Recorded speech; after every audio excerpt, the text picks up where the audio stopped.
அல்லாஹ்வுடைய நல்லடியார்களே, நாயகம் ஸல்லல்லாஹு அலைஹி வஸல்லம் அவர்கள் சொன்னார்கள், மக்களை எனக்கு பயமாக இருக்கிறது.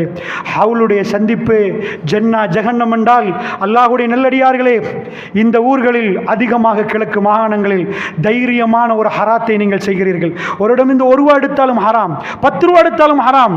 அதிகமாக முஸ்லிம்கள் அதிகமாக செறிந்து வாழக்கூடிய பிரதேசங்களில் ஏழை குமரி பெண்களை திருமணம் முடித்து கொடுக்கப்பட வேண்டுமாக இருந்தால் நீங்கள் விலை பேசுகிறீர்கள். இது பெருத்த ஹராம். அல்லாஹ்வுடைய நல்லடியார்களே, பெருத்த ஹராம்.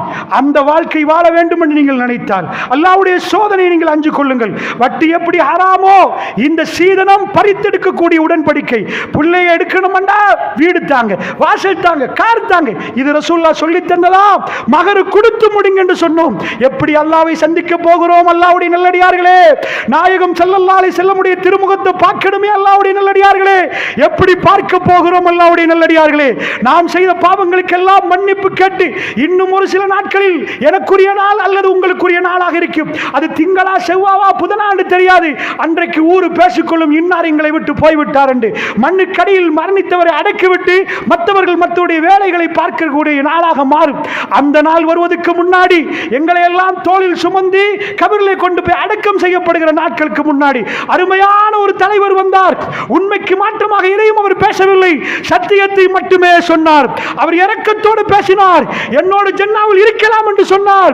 அனாதைகளை கண்டால் அரவணையுங்கள் என்றார். அனவகாஃபுல் யதீம் ஹக்கதா, நானும் அனாதையை பராமரித்தவரும் ஜன்னாவில் இப்படி என்று சொன்னார். அதிகம் சுஜூது செய்யுங்கள் என்று சொன்னார். ஜன்னாவுக்கு போகலாம் என்று சொன்னார். மக்கள் தூங்குகிற நேரம் எழுந்து அல்லாஹ்வோடு பேசுங்கள் என்றார். ஜன்னாவுக்கு உங்களுக்கு நுழையலாம் என்று சொன்னார். அப்படிப்பட்ட ஜன்னாவுக்குரிய வாழ்க்கை வேண்டும் என்று சொன்னால் ஹாத்தமுல் அன்பியா, எங்களை விட்டு பிரிந்து சென்ற நாயகம் ஸல்லல்லாஹு அலைஹி வஸல்லம் அவர்களை பின்தொடர்ந்து சொல்லக்கூடிய ஒரு வாய்ப்பு நமக்கு வேணும் என்றால் அல்லாஹ்வுடைய தூதருடைய வாழ்க்கையை திரும்ப திரும்ப படியுங்கள். எல்லா கோணங்களிலும் உங்களுக்கு அற்புதம் தான் தெரியும். மிக பெரும் அற்புதத்தோடு பெருமானார் ஸல்லல்லாஹு அலைஹி வஸல்லத்தை அந்த சந்திக்கிறதுக்குரிய வரலாறு எங்களுக்கு அதை சொல்லித் தருகிறது. அல்லாஹ்வுடைய தூதர் எங்க போய் சேர்ந்தார்களோ அதே இடத்துக்கு சேரக்கூடிய பாக்கியத்தை அல்லாஹ் எனக்கும் உங்களுக்கு தந்து எங்க பாவங்களை மன்னிக்க வேண்டும். அல்லாஹ்வுடைய இல்லையார்களே.